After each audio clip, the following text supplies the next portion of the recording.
Très bien, mesdames et messieurs, je vous souhaite la bienvenue pour cette rencontre de presse. La première, me dit Madame Pasquier, qu'on fait avec For House. C'est un plaisir comme toujours, de travailler avec For House, puisque c'est un partenaire depuis de nombreuses années du Club Suisse de la Presse et qu'on a organisé de nombreux événements ensemble, soit ici, soit à l'université. Mais effectivement, c'est la première fois qu'on fait une conférence sur For House, non seulement avec, mais aussi sur justement le Forum on Foreign Policy. Et le sujet qui nous intéresse ce matin, Not a Target Ensuring the Protection of Aid Workers, est aussi un sujet important. Et bien, c'est un plaisir de vous avoir ici et de vous passer la parole sur ce thème. Avant de le faire, je vais vous demander de signer notre petit livre d'or. Et puis après, je passerai la parole à Madame Pasquier qui va introduire la thématique. Juste une signature.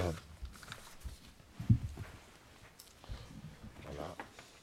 On met aussi notre dernière publication qu'on a faite à l'occasion de nos 20 ans, M. Sassoli. Voilà. Oui, je crois que c'est... Oui, vous avez peut-être vu, voilà. Enfin voilà, ça votre... Et puis, je passe la parole à Madame Emilia Pasquier. Merci beaucoup, Monsieur Dear guests, I will switch to English since, as you know, the paper is in English. It is a pleasure for me to welcome you to our first press conference in Geneva. My name is Emilia Pasquier, I'm the director of For House. I will start by giving you a short introduction to our think tank. For House is the Swiss think tank for foreign affairs. It works with a very specific model, since we're working with a community of 1,000 young people volunteering for the think tank. So it's a grassroots think tank. We work with different regional groups in every cities of Switzerland. Those groups are organizing events on foreign affairs. And we have as well 10 thematic groups working on different topics about foreign affairs, like migration, the European Union, or international cooperation. The think tank is also expanding on an international level with groups in Berlin, in London, and in Paris. I want to give you a short introduction, but maybe the background of this paper that we're going to present you today. Our groups work on a voluntary basis, but we realized that there were a lot of challenges concerning modern warfare, and we really wanted to address them.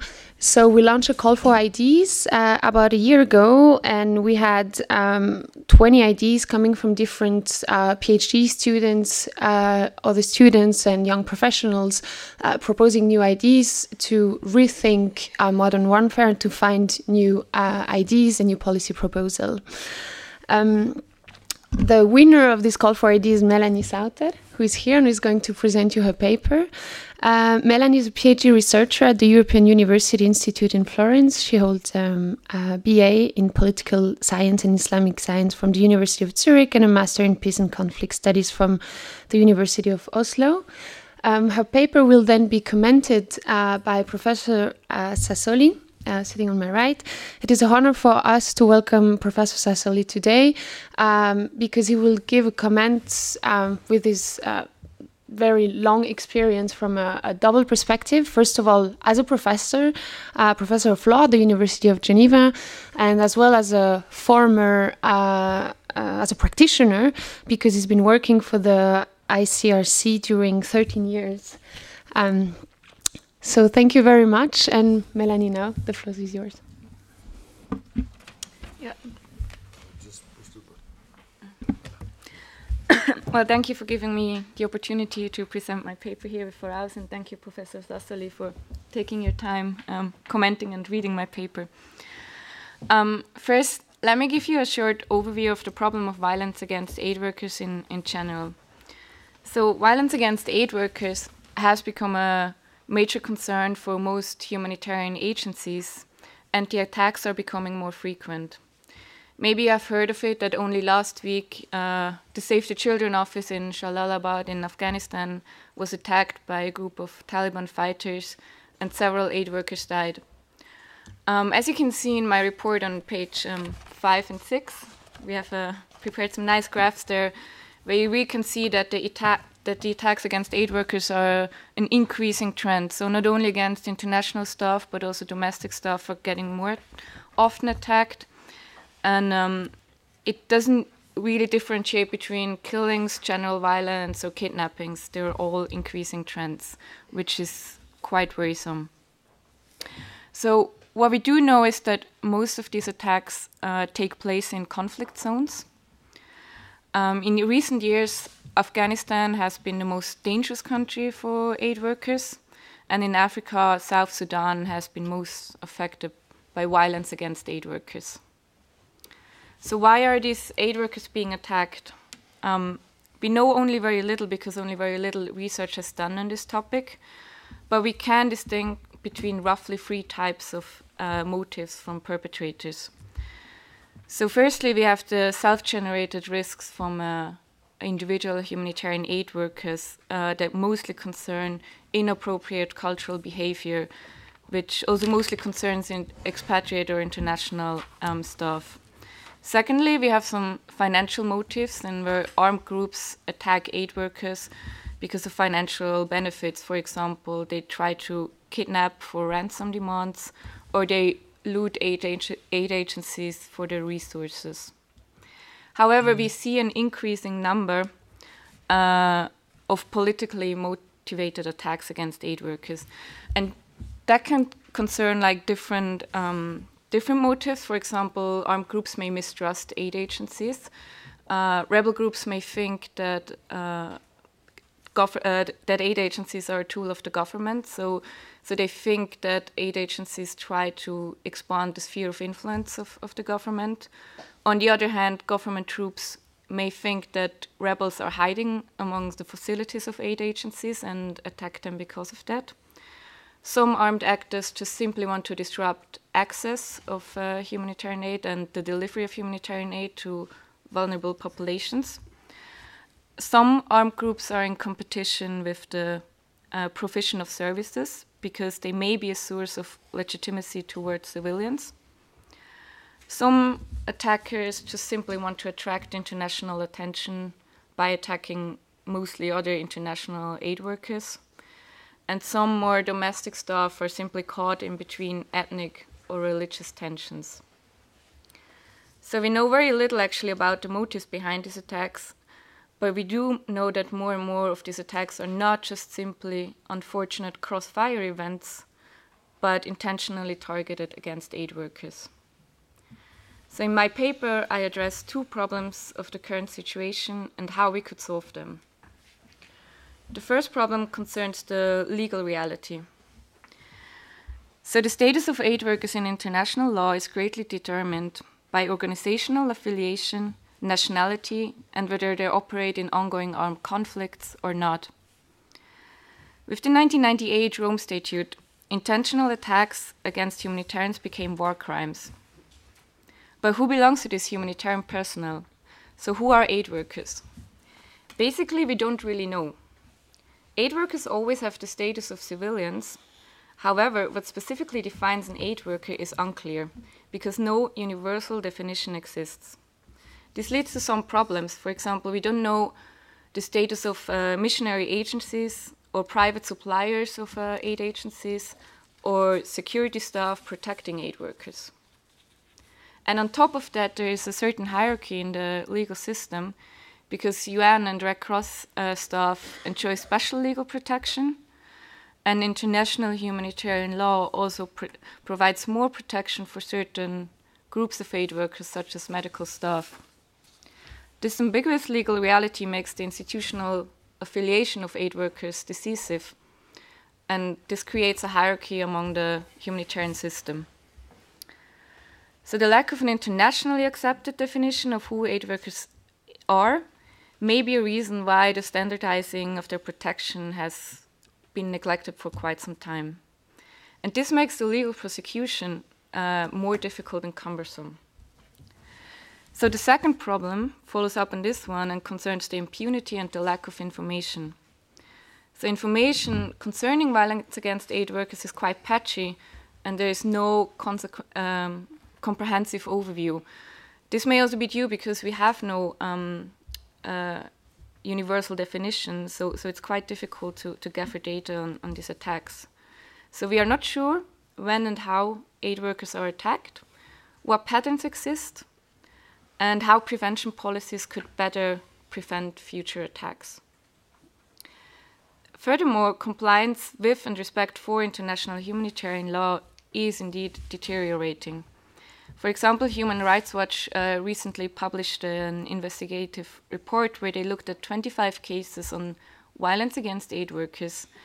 And even though the perpetrator was known in all of these cases, in none of these cases they were prosecuted. So enforcing the law is usually up to host governments. But in some cases, these governments are the perpetrators.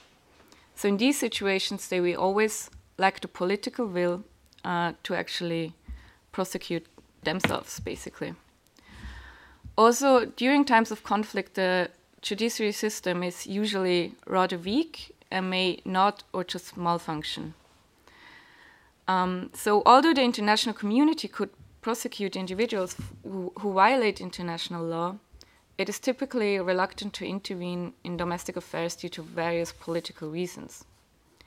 So my suggestion to overcome these problems are twofold. First, I think we need better reporting mechanisms. So a centralized monitoring and oversight entity should gather data on incidents of violence against aid workers and contribute to the improvement of our knowledge and understanding about the actual situation on the ground. For this, we need clarification who actually is an aid worker. And only with a sound evidence base will it be possible to prepare effective response and the problem to establish a reliable early warning system. Also, the more reliable the evidence, the harder it will be for governments to sustain impunity for perpetrators. Better data and evidence also helps to build the case about each incident and place the issue on the international agenda. It will put more pressure on governments to actually prosecute the attackers. So what is the role of Switzerland in all of this? Switzerland has a long-standing humanitarian tradition. With Geneva as a hub for humanitarian organizations, Switzerland is one of the world's most important centers for international cooperation. In fact, former Federal Councillor Didier Burkhalter promised in a speech that Switzerland will never accept attacks against humanitarian aid workers as the new normal. And he promised that he'll do anything to prevent impunity. So Switzerland should take a leading role in the issue in order to move from promises to tangible actions. Negotiations about defining the term humanitarian aid workers should be undertaken, which would also pave the way to harmonize the law in a non-discriminatory manner for all humanitarians. This will probably need a strong cooperation between the International Committee of the Red Cross and the UN member states. So Switzerland, with its long-standing tradition in humanitarian diplomacy, could act as an intermediary in bringing these actors together. So, in short, humanitarian actors and legal experts should draw a universal definition of who a humanitarian aid worker is. This will pave the way to harmonize the law in a non-discriminatory manner, with equal protection for all aid workers. Field staff and experts should also decide on how to standardize the reporting procedures. And then Switzerland, with its long-standing humanitarian tradition, should take a leading role in that endeavor and coordinate negotiations among humanitarian actors. Thank you very much for listening. Thank you very much, Melanie. I'll now hand over to you, Professor Sassoli, for a short comment. Well, thank you. Thank you to Voraus to have invited me. Obviously, I'm not the right person because I'm a dinosaur. And dinosaurs are skeptical towards new ideas because they will disappear because of changes. But you took the risk.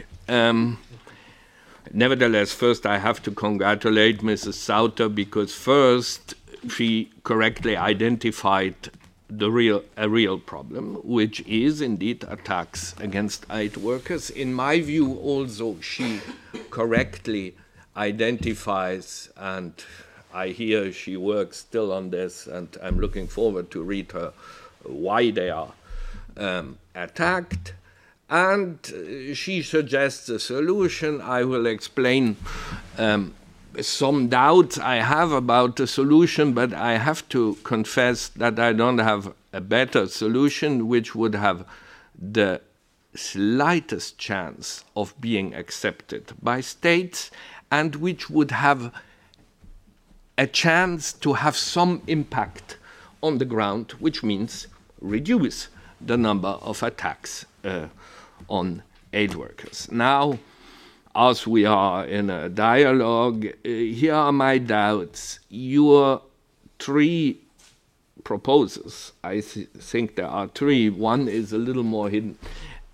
One is to have a database. One is to have a investigation by outside experts, and one is to have a definition. Now, as a professor, I'm in favor of databases. Everyone in social sciences is in favor of databases. The question is, and here you can help from the media, would it really make a difference if we knew that in Afghanistan it's not over 500, but 724 humanitarian actors who were, I invent a number, obviously I don't have the database, who were attacked last year? Don't we all know that humanitarian actors are attacked and the media report about it? Or that in Myanmar, because you identified a reporting problem, it's not gender segregated, and in particular sexual violence, I must say, I don't know how much is this a particular problem, the sexual violence against aid workers. But I mean, if we knew that in Myanmar, not only over 1,000 women were, sorry to say women, obviously this is incorrect, but let's please stand with a dinosaur. So over 1,000 women were raped last year, that 14 of them were humanitarian actors. What would the difference of that be? And then you don't like self-reporting, and from a scientific point of view, I have sympathy with you, because self-reporting, everyone in social sciences knows, changes the perception and falsifies the result. But I mean, then you have to do a big job to have a centralized agency which doesn't wait for information but goes to inquire. So you have to have field delegations, inquiries, and so on. And perhaps some agencies don't really want that it is publicly known who made the attack, because then they want to continue to work there. And if it is exactly known that this group attacked, it makes the negotiations with that group more difficult. And despite all your precautions, there is a risk that the well-known international agencies will be better reported than a lost NGO in Yemen, who often has to work clandestinely, and therefore we will know simply a civilian has been killed, but we don't know was that a humanitarian aid worker. Then we come to the investigation issue. Obviously, I'm in favor of investigations because the truth is a powerful tool.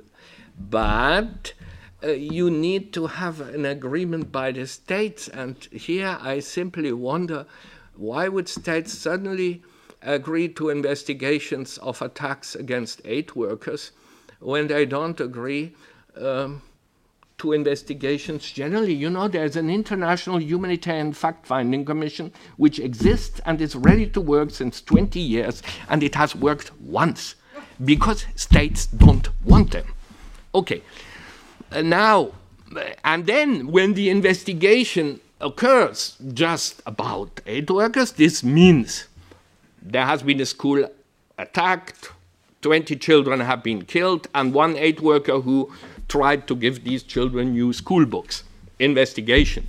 The other school, there was no aid worker around, no investigation. And now we come to definition, and obviously us lawyers, we like definitions. And my students like definitions even more than I like them, because I have the old Roman law, and the Romans knew what law is, omnis definitio periculosa, because with definitions you exclude people. But it is knowledge that before we have rules, we need to have a definition and to know exactly what is meant by humanitarian aid worker. Obviously, this will be a long negotiation, but let's hope that there will be a good definition, the definition both of us would like. Inevitably, you exclude some people.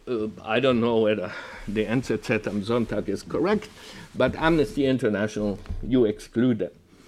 And probably you will also exclude those who want to bring medical aid to the Islamic State, and just to the Islamic State. And perhaps even the Palestinian Solidarity Assistance Group, because it's not impartial and it has also a political agenda to fight against the occupation and so on. But what does that mean, to exclude people? Does it then mean that a Swiss rubber-stamped permission of attacking them, raping them, and abducting them is given? Obviously, you don't suggest that. And this leads me to the interesting ethical and philosophical question. Perhaps you can help us there. Why should aid workers be better protected than other civilians? There are good reasons why they should. Don't misunderstand me. But then there must be another consequence. And here is a problem that I don't yet see what is the difference on the issues you are caring about. Attacking, abducting, and sexual violence between any civilian and an aid worker. And here you say the existing regime is fragmented and discriminatory, but not on these three issues you are concerned about, and I think rightly concerned about. I hope no one from the ICSE is around, but I must say, to my best knowledge of international humanitarian law, an ICSE delegate is as well protected against a deliberate attack than any other civilian. There is no, it's not more prohibited. It's not true that IHL prohibits more. And both are war crimes under the Rome Statute, and as far as rape is concerned, every rape is prohibited. So you don't even need to know who is exactly the victim. Now, I understand I'm a lawyer, and politically it's different because people will be more shocked whether this is justified. Well, I don't know. So, where there is, by the way, also medical personnel, because you're absolutely right, there is a special regime in IHL on medical personnel, but it has no impact on the legality of killing them, at least when they are civilian medical personnel, because obviously when they are military medical personnel, this is Henri Dunant. We are in Geneva, we have to speak about Henri Dunant. There, it makes a difference, because if I'm a member of the armed forces, I'm a legitimate target, and if I'm a medical personnel of the armed forces, I'm not.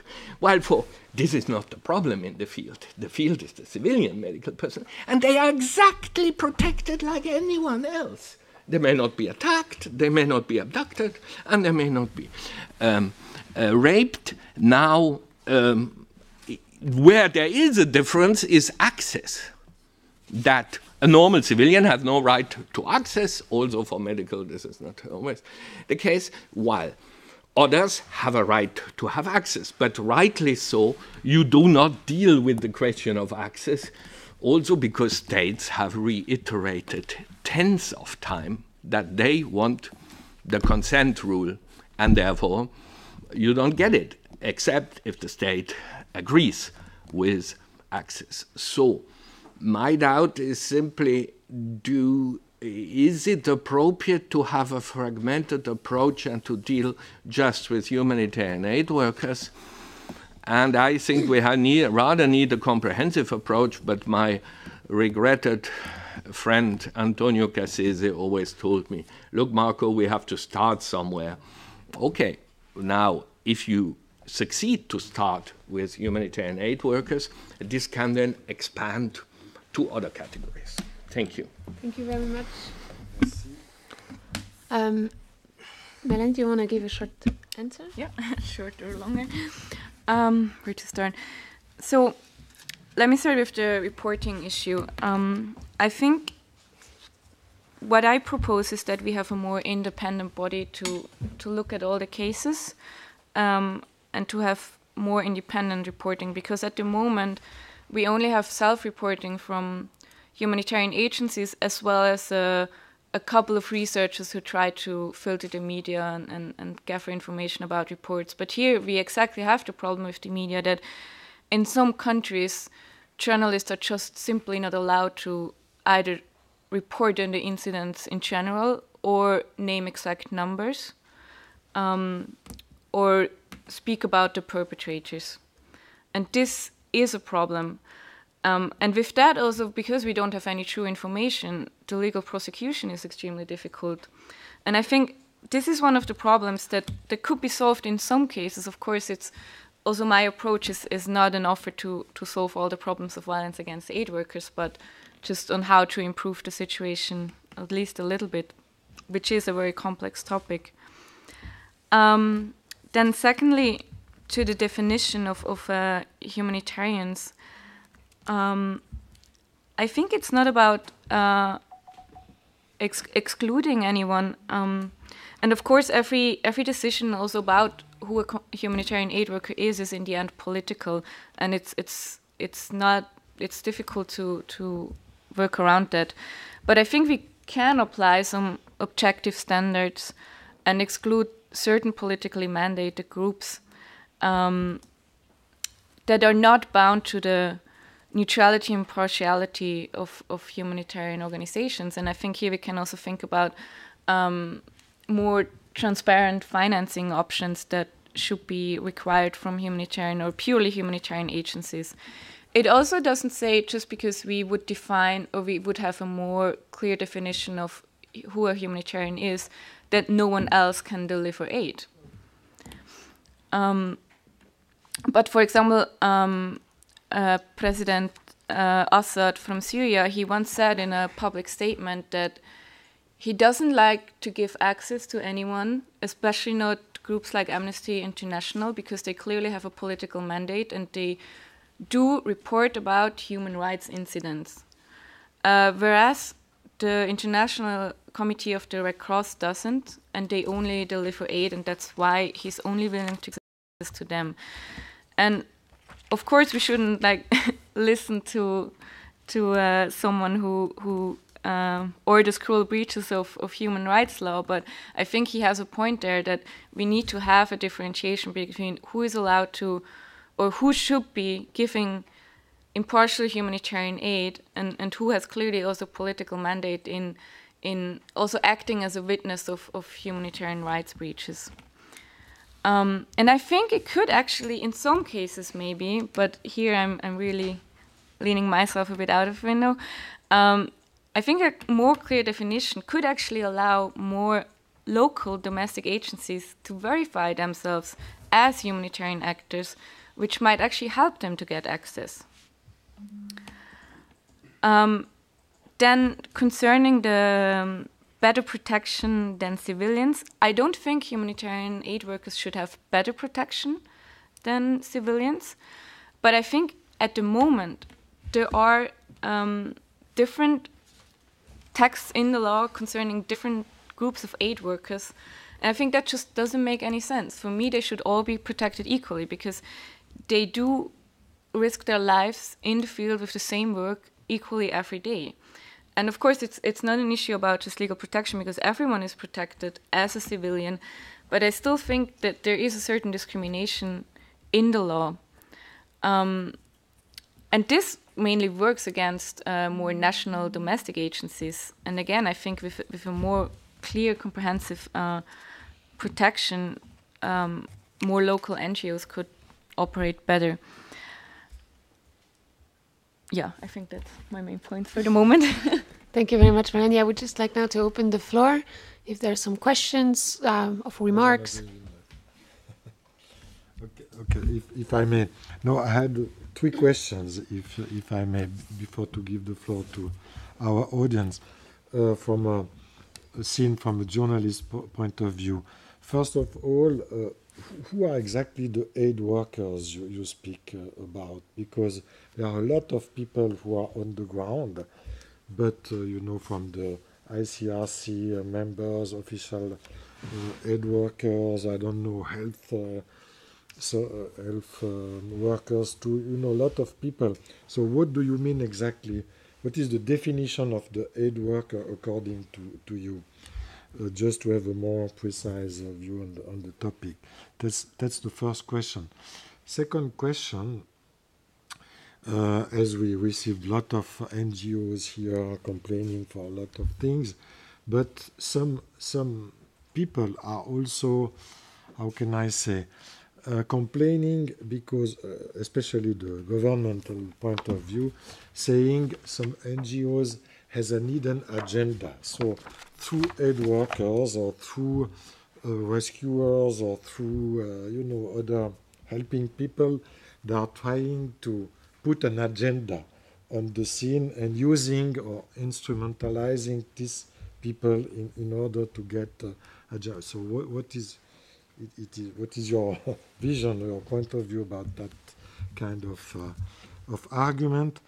And last question, also speaking with the ICRC last time with Mr. Maurer, we got also what is your impression? Is it limited to this problem, limited to aid workers only, or more general, extended to all kind of people on the ground, or it is specific to the aid workers? I mean, yes. For instance, journalists are also targeted as targets by movement or rebels or government any kind. So, yeah, what do you think about these 3 topics? I don't know. Thank you. So for your last point, I can tell you that after my report, there is actually a second report about the protection of journalists in humanitarian law. So this was really not the topic of my issue, but of course, we should protect everyone in conflicts, and from civilians to journalists and everyone not being part of an armed group. Then to your first question, who are aid workers? This is really, we simply don't know. It's not clear. So sometimes people include aid workers or staff of development aid agencies, other groups not. But we know from the OECD a definition that humanitarian actors or humanitarian action should save lives, alleviate suffering, and maintains human dignity, allowing conflict, shocks, and natural disasters, following conflict, shocks, and natural disasters.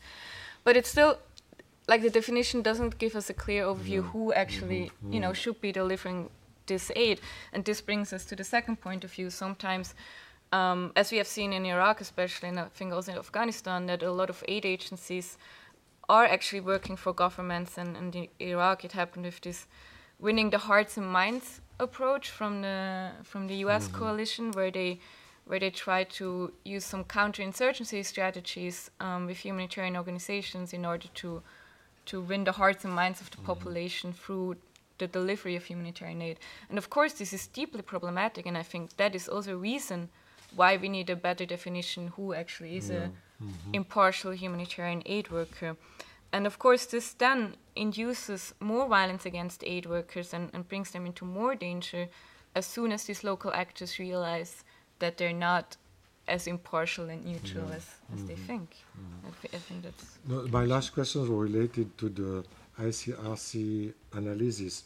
They were saying that now the conflict, the nature of the conflict has changed. It's not more a conflict between government and an army, organized army, but between NGOs or movements, with not clear.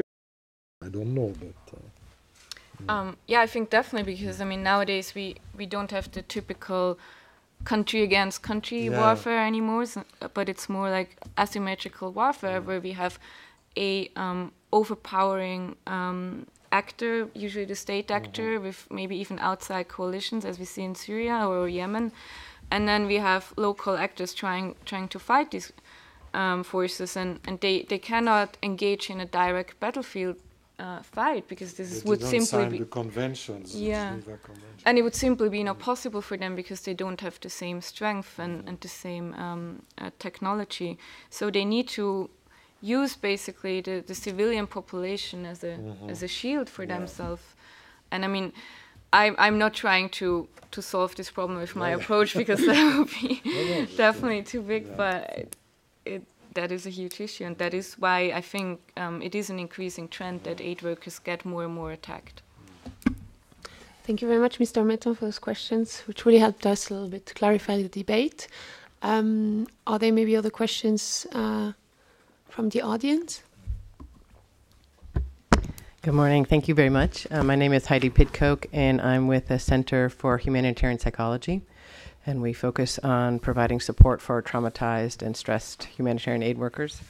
I'm seeing that a lot of what you're focusing on is at the policy level, but I'm wondering also at the level of practice, because working on standardizing what duty of care is, in terms of it's become much more standard practice to help equip journalists before going into war-torn areas to take courses that would prepare them for when they are attacked or when they are kidnapped.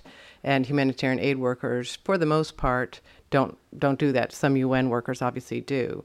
But also on the soft skills around mediation skills, like if people are taught more how to interact respectfully with the local actors, then these conflicts, these hard edges and would be lessened to some extent, and again bringing the levels and the numbers of attacks down.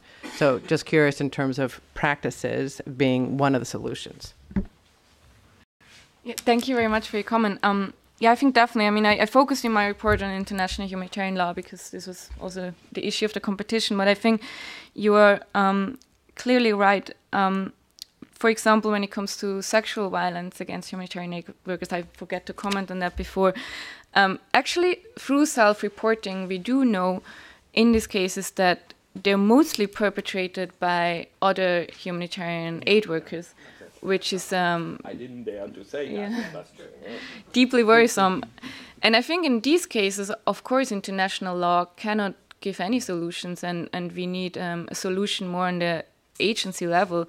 And I think the employers should have a responsibility to better prepare, but in case of sexual violence also better protect or better follow up these issues. And we don't see any of these. And also what we think might be part of the increasing trend when it comes to the self-generated risks by aid workers, that since there are more humanitarian crises now and the aid workers need to get deployed more rapidly, that you have more younger staff that isn't as well prepared and trained on how to behave in field settings. But and this is just formally what I heard from other people who have been working in the field for a while, that sometimes it's also the other way around, that those people who have been working in the field for 20 years or more, that they think they already know everything and they've been through all the situations, and that they end up becoming actually quite ignorant towards new situations. But I agree, definitely. I think humanitarian aid agencies should have more responsibility, because in the end they are working with extremely vulnerable people, and if their own staff is not well trained, they might actually make situations worse. Thank you. Thank you. Is there another question? You can use the microphone, please. Oh, yeah. Push the button, yeah. Yeah. Yes, okay, sorry, hello. I'm Bianca. I am doing a PhD at the Graduate Institute here. I wanted to hear your comments about whether you think a role is played also by the militarization of humanitarian aid in this context, because we talked a lot about the neutrality and impartiality that these humanitarian agencies should have, but sometimes it's not only about the politicization of these bodies, but also about the fact that they are forced to rely on military personnel to deliver aid. Sometimes just they need to be escorted, or even the military is the body that has access to some areas. So I wonder if you have any even statistical data about that, or whether you think this has effectively an impact on their status, not as a matter of law necessarily, but as a matter of perception on the ground. Thank you. Thank you.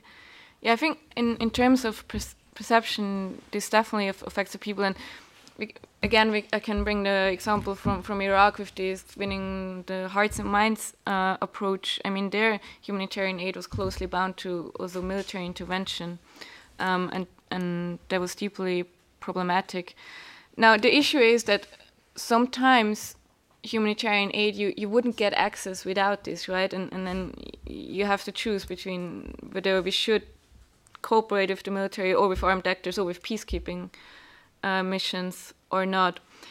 There is actually some statistical evidence that we see more attacks against aid workers in countries or in conflicts where peacekeepers are present, but it's not clear whether these attacks happen in the same local contexts where the actual peacekeepers are or not. So because the evidence is on the national level, so we cannot pinpoint it down to the actual incidents.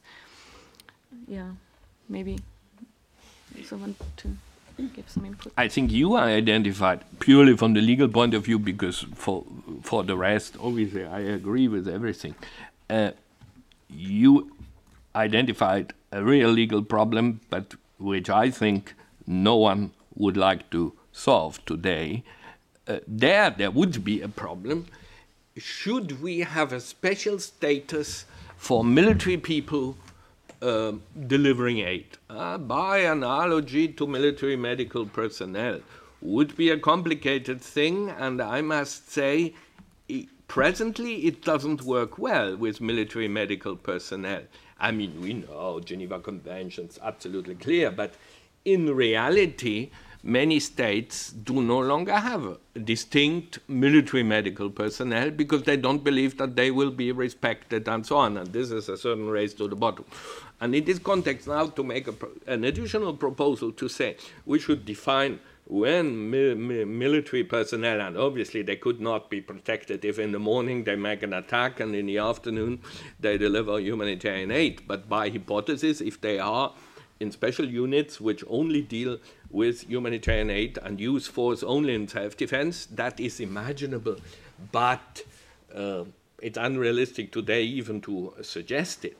And then there is a certain gap between the law and the reality, but I don't think the law should be, sorry, this is dinosaur, adapted to the reality. Most armed groups, not the so-called Islamic State, but most armed groups agree we don't attack civilians and that it should be prohibited to attack civilians. The problem is the definition of civilians. And there they say if someone helps the government and someone works for the government and if someone is a minister for the government, that's not a civilian.